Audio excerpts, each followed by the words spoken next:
அன்பு உறவுகளுக்கு இனிய வணக்கங்கள். இன்றைய பதிவில் வரக்கூடிய குரோதி ஆண்டு, தமிழ் புத்தாண்டு, இந்த ஆண்டு முழுவதும் உங்களுக்கு எப்படி இருக்க போகுதுங்கிறத தெளிவாகவும் விரிவாகவும் பார்க்க போறோம். குறிப்பா இந்த வீடியோவை 3 பாகமா பிரிச்சு சொல்லியிருக்கோம். ஆரம்பத்துல உங்களுக்கு எந்தெந்த விஷயங்கள்ல நற்பலன்கள் அதிகம் கிடைக்குங்கிறத பார்க்கலாம். அடுத்து எந்தெந்த விஷயங்கள்ல நீங்க கொஞ்சம் கவனமா இருக்கணுங்கிறத பார்க்கலாம்.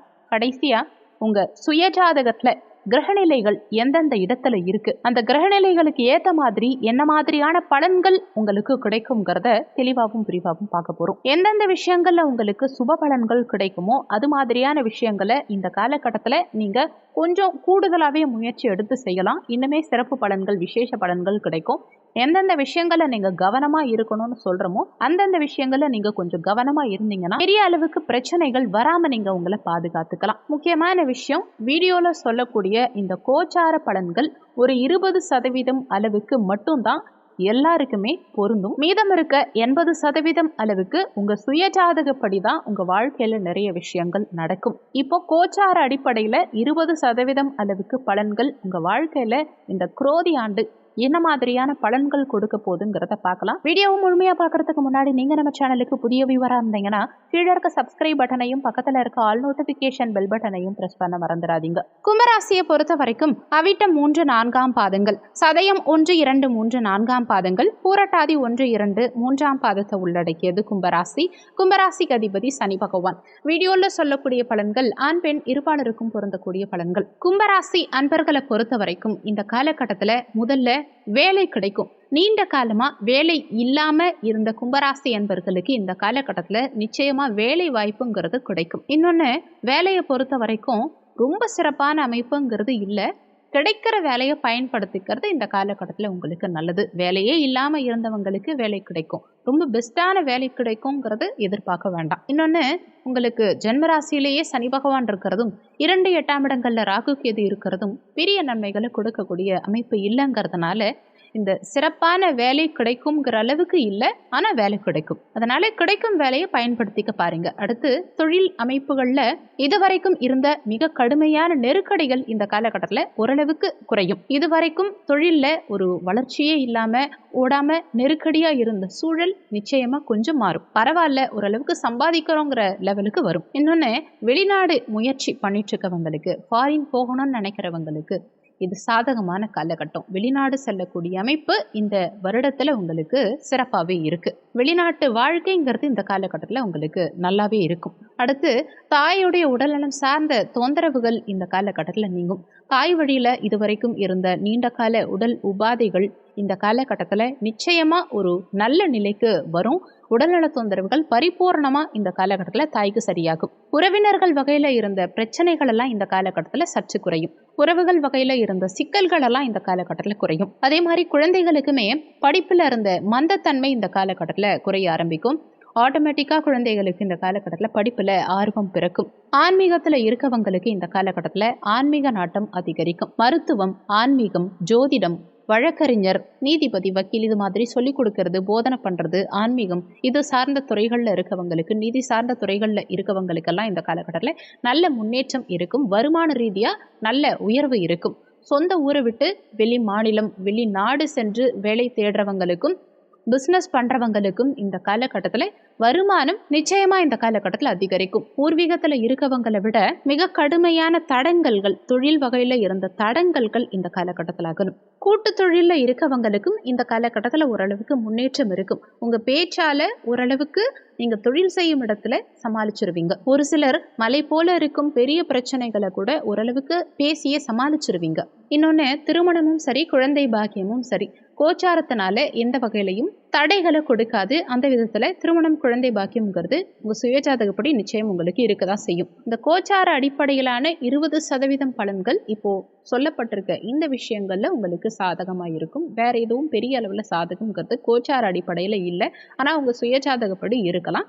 அடுத்து, எந்தெந்த விஷயங்கள்ல இந்த காலகட்டத்தில் நீங்கள் கொஞ்சம் கவனமாக இருக்கணுங்கிறத பார்க்கலாம். இந்த காலகட்டத்தில் நீங்கள் எந்த செயல் செஞ்சாலும் சரி, அதில் கண்டிப்பாக நிதானம் தேவை. யோசித்து முடிவெடுக்க வேண்டியது அவசியம். முக்கியமான முடிவுகள் எடுக்க போகிறீங்க. உங்கள் லைஃப்பில் மிகப்பெரிய திருப்பு முனையாக இருக்கக்கூடிய ஒரு விஷயத்துக்காக நீங்கள் இந்த காலகட்டத்தில் பிளான் பண்ண போகிறீங்க, முடிவெடுக்க போகிறீங்க அப்படின்னா நீங்களே முடிவெடுக்காம பெரியவங்க கிட்டயோ இல்லை உங்கள் நலன் விரும்பிகள் கிட்டயோ உங்கள் குடும்ப உறுப்பினர்கள் கிட்டயோ ஆலோசனை பெற்று முடிவெடுக்கிறது இந்த காலகட்டத்தில் உங்களுக்கு சிறப்பு. இன்னொன்று, தொழில் வகையில் பெரிய முதலீடுகள் இந்த காலகட்டத்தில் தேவையில்லை. ஏன்னா பெரிய அளவில் சம்பாத்தியம்ங்கிறது, நிதி சார்ந்த ஒரு பெரிய அளவில் முன்னேற்றம்ங்கிறது இந்த காலகட்டத்தில் உங்களுக்கு பெருசாக இருக்காது. அதனால் பெரிய முதலீடுகள் சார்ந்த விஷயத்தில் சிந்தித்து செயல்பட வேண்டியது அவசியம். பொருளாதார ரீதியாக அளவுக்கு அதிகமான முதலீடுகள் போட்டுட்டு தொழில் நகராமல் அவஸ்தைப்பட வேண்டாம். அடுத்து, உடல்நலத்தில் இந்த காலகட்டத்தில் கொஞ்சம் கவனமாகவே இருக்கணும். அப்பப்போ ஹெல்த் இஷ்யூஸ் ஏதாவது வந்துக்கிட்டே இருக்கலாம். குறிப்பாக குழந்தைகளுக்கும் வயதானவர்களுக்கும் உடல் அடிக்கடி கொஞ்சம் தொந்தரவாக தான் இருக்கும். ஒரு மந்தமான டல்லான சூழலில் தான் கொடுக்கும், சோம்பேறித்தனத்தை கொடுக்கும், ஏதாவது ஒரு மருத்துவ செலவுகளையும் கொடுத்துக்கிட்டே இருக்கும். அதனால் அது சார்ந்த விஷயங்களில், அதாவது உடல்நலம் சார்ந்த விஷயத்தில் கொஞ்சம் கவனமாக இருந்துக்கோங்க. உணவு பழக்க வழக்கங்களில் கட்டுப்பாடு இந்த காலகட்டத்தில் முக்கியம். அடுத்து, ஒரு சிலருக்கு இந்த காலகட்டத்தில் கடன் தொந்தரவுகள் அதிகரிக்கிறதுக்கு வாய்ப்புகள் உண்டு. எப்படி தொழில் வகையில் நீங்கள் தேவையில்லாத முதலீடுகள் போடக்கூடாதோ, அதே மாதிரி வாழ்க்கையிலையும் நம்ம செய்யக்கூடிய குடும்ப விழாக்கள்லையும் சற்று அளவு குறைவாகவே முதலீடு செய்யுங்க. ஒரு கல்யாணமாக இருக்கட்டும், காது குத்து ஃபங்க்ஷனாக இருக்கட்டும், எதுவாக இருந்தாலுமே நீங்கள் பெரிய அளவில் இன்வெஸ்ட்மெண்ட் பண்ணி அது செலவு பண்ணிவிட்டு அப்புறம் கடன் கட்டுறதை விட முடிஞ்ச வரைக்கும் கையில் இருக்க பணத்தை வச்சு செலவு செய்ய பாருங்கள். பெரிய அளவில் எங்கேயும் கடன் வாங்கி நீங்கள் கிராண்டாக எந்த ஃபங்க்ஷனும் பண்ணணும் பிளான் பண்ணாமல் இருக்கிறது இந்த காலகட்டத்தில் உங்களுக்கு நல்லது. விரலுக்கு ஏற்ற வீக்கம் வேணும். அதே மாதிரி உங்கள் லெவலுக்கு ஏற்ற மாதிரி கடன் வாங்குறதா இருந்தாலுமே வாங்கிக்கோங்க. பெரிய அளவில் கடன் வாங்குறத தவிர்த்துக்கிறது இந்த காலகட்டத்தில் உங்களுக்கு நல்லது. கடன் கிடைக்குதுங்கிறதுக்காக பெருசாக கடனை வாங்கி கஷ்டப்பட வேண்டாம். ஸோ கொஞ்சம் சிக்கனமாக செயல்படுறது இந்த காலகட்டத்தில் உங்களுக்கு நல்லது. அடுத்து, திருமண வாழ்க்கை. இந்த இடத்துல தான் ரொம்பவே நிதானமாக நீங்கள் செயல்படணும். மன வாழ்க்கையில் விட்டு கொடுத்து செல்ல வேண்டியது அவசியம். ஏன்னா கணவன் மனைவிக்குள்ள ஒன்றுமே இல்லாத விஷயத்துக்கு கூட அடிக்கடி சண்டை சச்சரவுகள், கருத்து வேறுபாடுகள் ஏற்படும். ஒரு சிலருக்கு மன வாழ்க்கையில் பிரிவினைகள், வழக்குகள் இந்த மாதிரி கூட இருக்கலாம். அதனால் ரொம்பவே கவனமாக பேச பாருங்க. கணவன் மனைவி விட்டு கொடுத்து நடந்துக்கிட்டால் மட்டும்தான் நீங்கள் குடும்பத்தை கரெக்டாக பேலன்ஸ் பண்ணி கொண்டு போக முடியும். முக்கியமாக கணவன் மனைவி உறவில் யார் பெரியவங்கங்கிற அந்த ஈகோ பார்க்காம விட்டு கொடுத்து செல்வது இந்த காலகட்டத்தில் உங்களுக்கு நல்லது.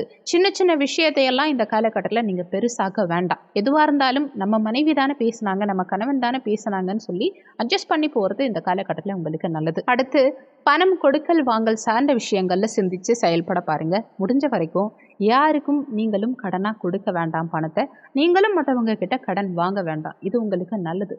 இன்னொன்று, உங்கள் பணமோ நகையோ மற்றவங்களுக்கு இரவலாவும் கொடுக்க வேண்டாம். நீங்களும் மற்றவங்க கிட்ட வாங்க வேண்டாம். கொடுக்கல் வாங்கல் சார்ந்த விஷயத்துல ரொம்பவே கவனமா இருந்துக்கணும் இந்த காலகட்டத்தில். இன்னொன்று, ஜாமீன் கையெழுத்து போடுறது, மற்றவங்களுக்கு முன்னின்னு பணம் வாங்கி கொடுக்கறது, மற்றவங்களுக்கு ஷூரிட்டி கொடுக்கறது, இந்த மாதிரி எந்த விஷயத்துலையும் இந்த காலகட்டத்தில் ஈடுபடாமல் இருக்கிறது உங்களுக்கு நல்லது.